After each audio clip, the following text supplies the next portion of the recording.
오늘은 시편 42편 1절로 5절의 말씀에 의거해서 다윗의 사모하는 마음이라고 하는 제목을 가지고 서로 은혜를 나누기를 원합니다. 세계적인 언론인 바바라 월터스에게 한 기자가 질문을 했습니다. 어떻게 성공할 수 있었습니까? 라고 하는 질문이었죠. 바바라는 이렇게 말했습니다. 제 직업이 부러우세요? 그럼 내 인생을 당신 인생과 통째로 바꿔볼까요?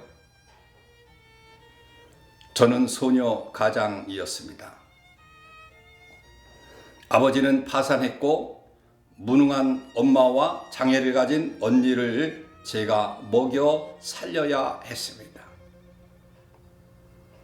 하는 일은 별로 마음에 들지 않았지만 밥벌이가 절실해 버티다 보니 여기까지 왔습니다.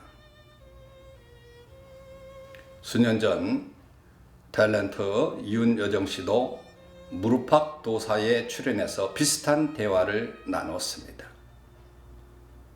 언제 제일 연기가 잘 됩니까? 라고 하는 강호동 씨의 질문에 그녀는 단순하지만 명쾌하게 대답을 합니다. 생계가 달려있을 때 제일 잘 됩니다. 더 이상 말이 필요할까요? 생계가 달려있는데 무엇을 주저할까요? 그런데 생계를 생각하면 꿈은 또 저 멀리 있는 것 같다고 생각하는 분들이 많습니다. 물론 생계의 문제, 생존의 문제도 벅찬데 꿈은 생각조차 할 수 없을 수도 있습니다. 생계의 문제, 생존의 문제도 벅찬데 주님을 바라보라고 사모하라고 그러면 고개를 저을 수도 있습니다. 그럼에도 꿈은 분명해야 됩니다. 꿈은 항해의 도착지와 같습니다. 만약에 도착지가 없다면 인생의 노를 아무렇게나 저을 수밖에 없는 것이죠. 그래서 꿈은 방향을 잡아주는 것입니다. 매일 젓는 노를 멈추고 방향을 확인하시길 바랍니다. 우리의 삶도 마찬가지입니다. 하나님을 사모하여 바라보라고 하면 이렇게 힘든데 그게 무슨 의미가 있냐고 말하는 분들도 있습니다. 그러나 그렇지 않습니다. 하나님으로부터 도움이 오기에 더욱 위기를 극복하고 어려움을 극복하려면 하나님을 사모하면서 하나님을 바라보아야 합니다. 이것이 위기를 극복하고 어려움을 극복하는 방법입니다. 우리가 알고 있는 믿음의 사람 가운데 한 사람 다윗이 있습니다. 다윗은 살면서 영광된 순간도 많았지만 그에 못지않게 정말 많은 어려움을 많이 겪은 사람 중에 한 사람이지요. 그런 그가 그 어려움을 극복할 수 있었던 비결이 무엇일까요? 바로 하나님을 바라보는 믿음이었습니다. 하나님의 도우심에 함께 하심을 바라보는 믿음이었습니다. 본문을 보십시오. 본문은 다윗이 지은 시입니다.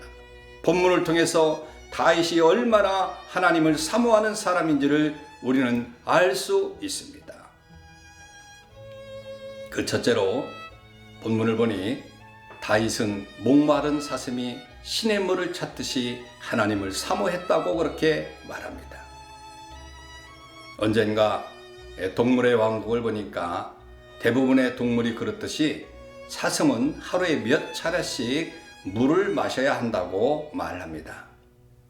그런데 아프리카에서 단체로 사는 사슴 종류 가운데는 서열이 엄격한 무리들이 많다고 합니다. 그래서 사슴이 물가에 도착을 하면 서열순으로 물을 마시는데 너무 목이 말라 물을 앞에 놓고 기다려 죽는 사슴들도 있다고 그렇게 말하고 있으니까 기다리다가 순서가 돼서 물을 마실 때도 편히 마실 수 없는 것이지요. 물속에는 악어가 노리고 있고 숲에는 사자와 맹수 같은 것들이 많이 노리고 있습니다. 그럼에도 그들은 목숨을 걸고 물을 마시려고 합니다. 목숨을 걸고 물을 마시러 오는 사슴처럼 다윗도 하나님을 찾는 마음이 그랬다는 것이지요. 1절에 보니까 하나님이여 사슴이 시냇물을 찾기에 갈급한 같이 내 영혼이 주를 찾기에 갈급하나이다 라고 그렇게 말씀하고 있습니다. 사슴이 물이 없으면 살지 못해 목숨 걸고 물을 찾는 것처럼 다윗도 하나님 없으면 살지 못해 사슴처럼 하나님을 찾고 사모했다는 것이죠. 이것이 다윗된 비결입니다. 하나님을 사모하되 목숨을 걸고 하나님을 사모했다고 그렇게 말하고 있는 것입니다. 둘째로 다윗은 사람들이 비웃어도 하나님을 사모하였습니다. 오늘 본문 3절에서 알 수 있듯이 다윗이 그렇게 하나님을 사모하는데 어려움이 끊이지 않았습니다. 그러면 사람들이 하는 이야기가 있습니다. 하나님이 도와주신다는데 왜 그 꼴이지? 다윗이 도망다니는 모습을 보면서 얼마나 많은 사람들이 이야기를 했을까요? 그러나 다윗은 그런 말에 흔들리지 않았습니다. 그래도 변함없이 하나님만 사모하며 하나님을 바라보았습니다. 우리는 믿음이 잘 흔들리는 사람들입니다. 조그만 서운한 일이 있어도 조금 서운한 말만 들어도 마음이 흔들립니다. 그러나 그러면 안 됩니다. 하나님을 바라보면 마음이 안정됩니다. 세상을 바라보면 하나님의 복을 놓치게 되고 마귀의 공격을 받습니다.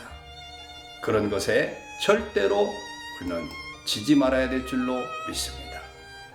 세 번째로 다윗은 오직 하나님께 소망을 두고 찬송하며 갑니다.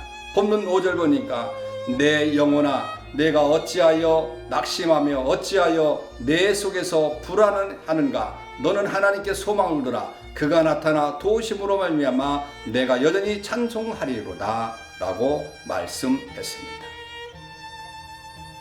다윗은 어떤 상황에서도 소망을 오직 하나님께 두었다고 이야기를 하고 있지요. 비록 육신의 정욕을 이기지 못해서 범죄했을 때도 그 죄를 지적을 받자 주님을 바라보면서 용서를 구합니다. 침상을 적실 정도로 눈물을 흘리며 하나님 앞에 용서를 구하지요. 그렇게 다윗은 오직 하나님만 바라본 사람입니다. 그리고 힘들 때가 있으면 언제나 찬송합니다. 하나님을 사모하며 그분의 은혜를 사모하며 그분의 용서를 사모하며 찬송하였습니다.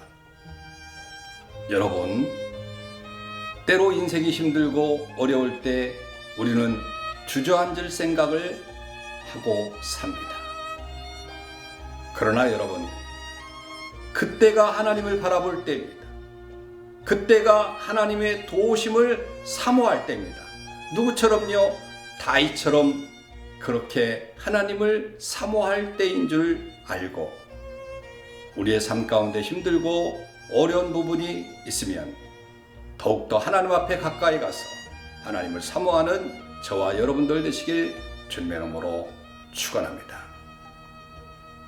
오늘 이 아침의 기도 제목은 우리 인생은 모두가 다 힘들고 어려울 때가 있습니다. 그때에도 우리는 포기하지 말고 하나님을 사모하는 그런 마음으로 사시기를 기도하시길 바랍니다. 샬롬.